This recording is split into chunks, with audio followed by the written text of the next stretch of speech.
Nigerians genuinely love Peter, and Peter can do.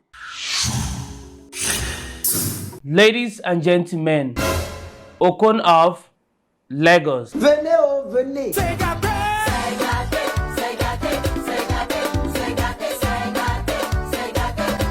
My people, una know Okon of Lagos now. He don't shocktalize everybody. The guy broke grandma, so they even my guy for studio here, grandpa, confused. Moi, grand-père, je connais personne dans ma vie. Moi, j'ai envie de faire ça.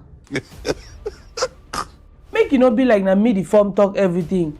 Una hear for una self. Okon, Yes. my guy, na so you bad for grammar. I want make you tell me what is your take on that Shohere interview. You see, the Shore case is very is somewhat disappointing to me.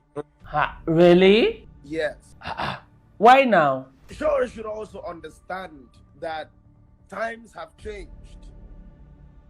The rhythm has changed right now.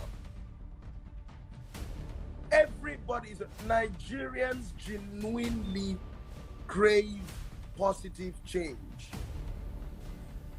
When Buhari was accepted in 2015, he was also accepted in the South.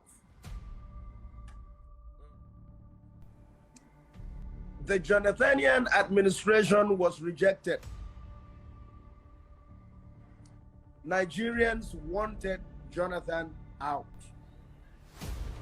regardless of ethnic inclinations, religion, and all that. Everybody just wanted a brand new Nigeria, regardless of religion or who the person is from.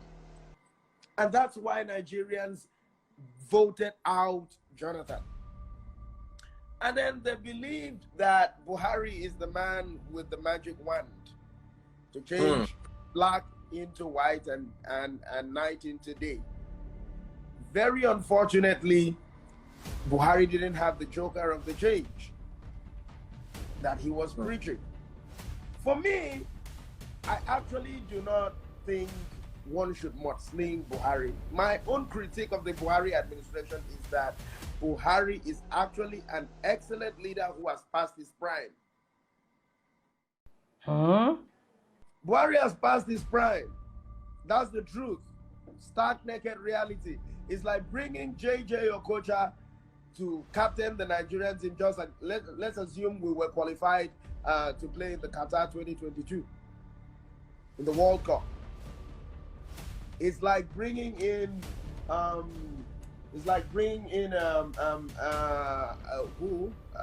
Vash Ali to go box Anthony Joshua. It's not going to even happen. No one is going to sanction that kind of fight. Now Buhari has passed his prime. Man is just holding on to dear life. So there's a little to which he can do. And I can excuse him for that. Now, Shore, you came. One thing Shore should also understand is that Shore owes Nigerians a moral responsibility of showing remorse and apologizing to the generality of Nigerians for leading, in his words, leading the media campaign that brought in this administration. Yes. His very words.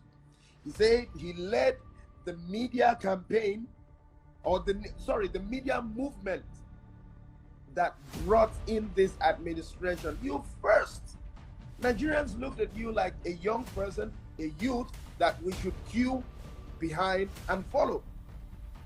And then you misled us regardless. You did.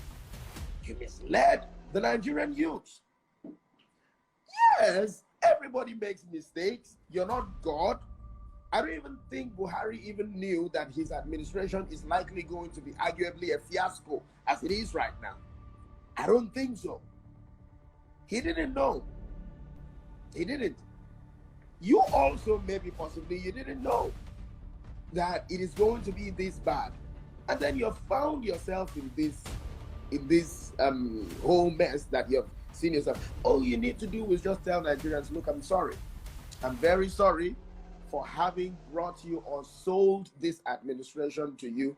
Please, I take my word back. Can you queue behind me? Let's see how we can salvage the situation. And then we are very forgiving people. We'll forgive you. But don't sweep things under the carpet and make it look like everything is so good and then sugarcoat reality and then serve it to us again. That's wrong. It's morally wrong. You can't do that.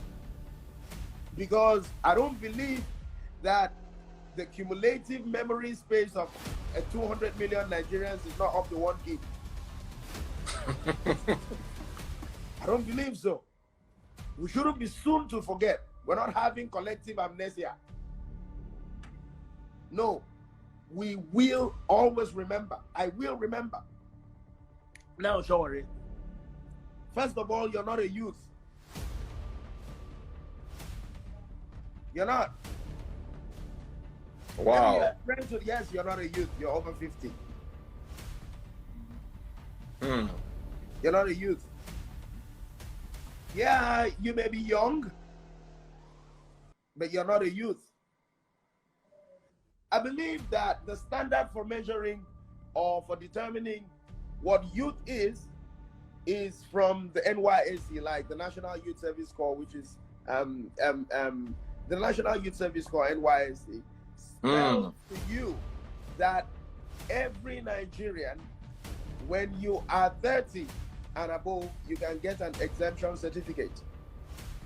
It also tells you, maybe it is encrypting it in codes, telling you that when you are 30, you can exempt yourself from youthful activities. What are youthful activities?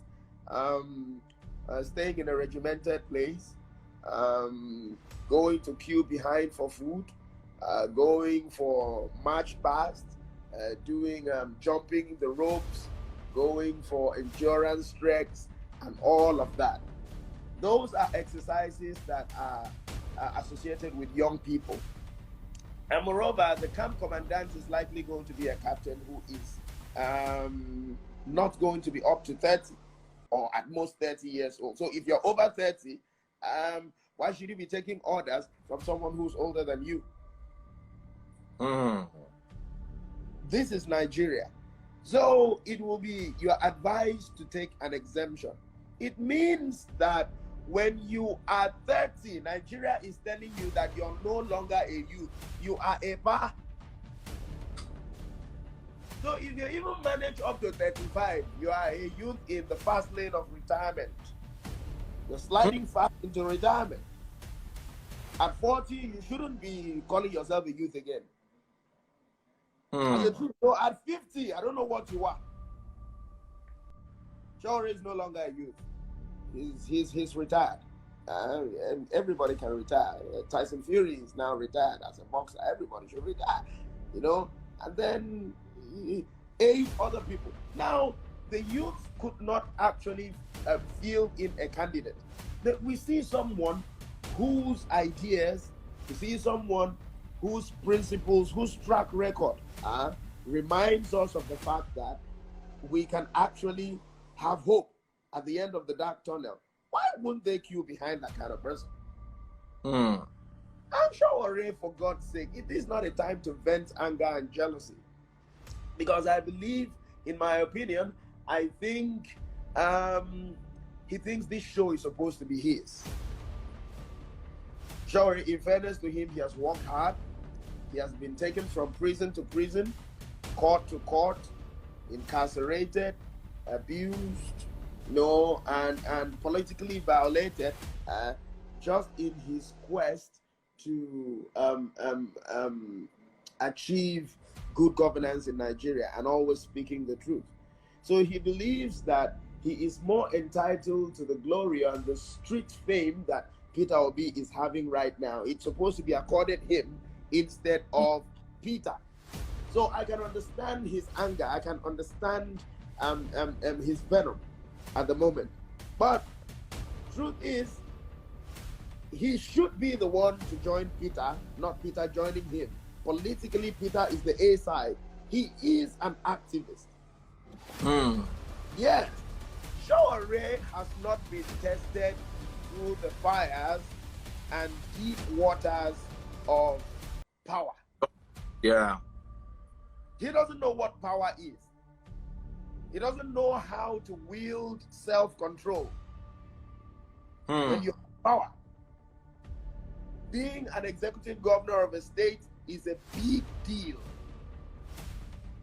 Especially if you can still, if you can still have some arguable level of morality when you are an executive governor, and you can still wrap or find a way around executing some kind of prudence, especially financial prudence, it's worthy of every form of commendation you can ever talk about. Shawareh has never been sworn in as governor. He doesn't know what executive powers mean. He doesn't understand what it means. So until then, you know, you shouldn't be mudslinging people. I love him like a brother. I appreciate him, but I think it is bad politics for him to make a video to discredit Peter Obi. That's the truth. Right So now, to be very honest, where in your own opinion do you see Omoyele Sowore? Every generation should have people who stand up to speak, should have, you know, bold faces, who stand up, revolutionary personalities like Sowore. And then we have him. If the Nigerian people have him in their arsenal, in their armory, it's fine. Interesting. Sowore is fearless. He will always speak the truth regardless of whose ox is God. But I don't see Sowore. I don't understand. I mean, Sowore winning these elections is as impossible as the Queen of England being a man. It's that impossible? It's as impossible as the Queen of England being a man. I kid you not. So when he talks about structures, what do you talk about structure? Structure is a human being. All you need to have are human beings with like minds, strategically positioned, uncompromisingly positioned in all the places, in all the local governments, all the wards, all the units in this country, and then you're going to sail smooth to victory. That is structure. And because the love is not genuine, the love is not sincere, most of the times you oil this structure with money. If you have people who love you genuinely, that is enough structure. Structure is a human being. And for God's sake, Peter Obi, with all due respect to the Labour Party, has breathed life into a political party that I could liken to a political dry bone that has now come to life. Peter Obi has breathed life to Labour Party, and now it's now a living soul, a politically living soul. And they should run with it. They should run with it and not look back. Nigerians genuinely love Peter, and Peter can do. You have spoken so much wisdom. I never knew you were this politically sound and deep. I might not agree with you 100%, but I cannot deny the fact that you have really brought the proper tools to the workplace with regards to this argument. I want to ask a question. Your honest opinion about Bola Ahmed Tinubu and with regards to this particular election, because they seem to be the other horses in this race. I believe this to be a 3-horse race, Obi at Tinubu. I love Sowore, but I've said this before. I don't particularly see him strong in this race. My opinion, I may be wrong. My opinion might change tomorrow, but as of today, that's my stand. What is your take on that, Okon? Bola Ahmed Tinubu, trust me, he's a good leader.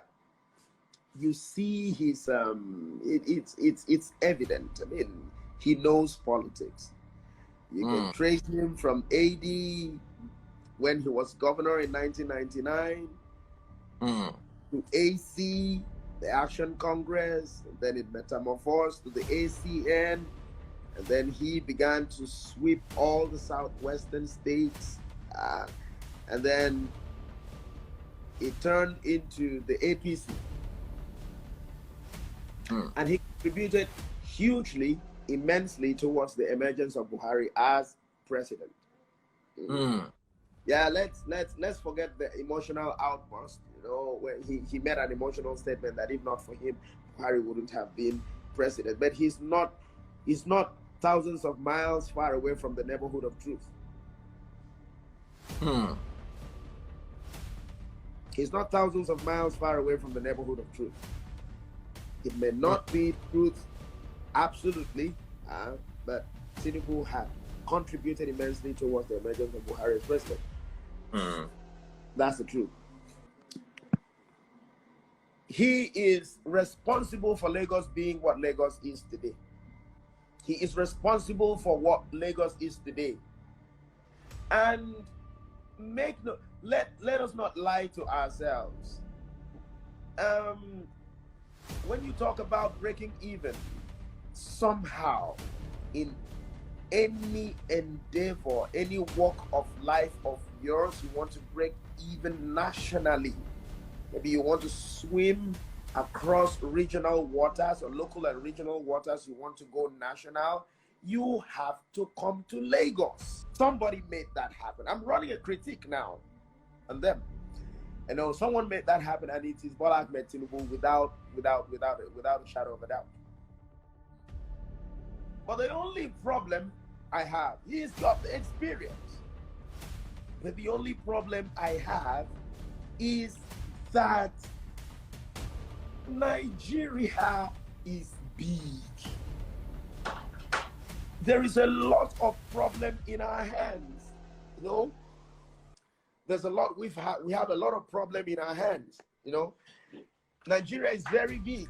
Nigeria is very big. So I believe that the task of leadership on Tinubu's shoulders, is going to be increasingly feeble to handle the challenges of this country. I mean, you can't be thinking about dear life. You can't be thinking about staying alive and staying afloat at the same time thinking about 200 million people. That's a tall order. The major leadership impediment in Tinubu is age. Except one can tell me that our structure, our political structure and our leadership structure in this country is so organized that we don't even need someone with good health, that the country can be run by a robot. If the country can be run robotically, then anybody can be president, even if the person is bedridden. But I don't believe we are organized enough for us to be run, for Nigeria to be run by a robot. So I think we'll need someone with some considerable level of good health. What we need in Tinubu, I believe, should be his guidance, you know, his wisdom, and I mean, he's a father. He's a godfather. He should be a kingmaker, in my opinion. And he should be the political god of Nigeria. And then we should revere him and give that. You know, I believe that it is unfair to emburden him with the responsibility of leadership of the country. That's my opinion. As for Atiku is arguably healthier, you know. But if you want to keep Atiku and Peter Obi in direct comparison, I think Goodwill wise, Peter is now the A side. Goodwill wise, Peter is now the A side.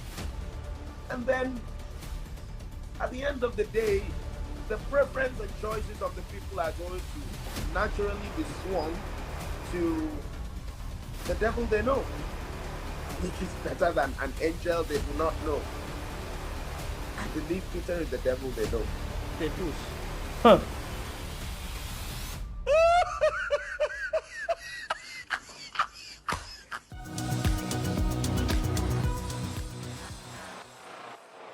Before you leave, don't forget to like, comment, and share.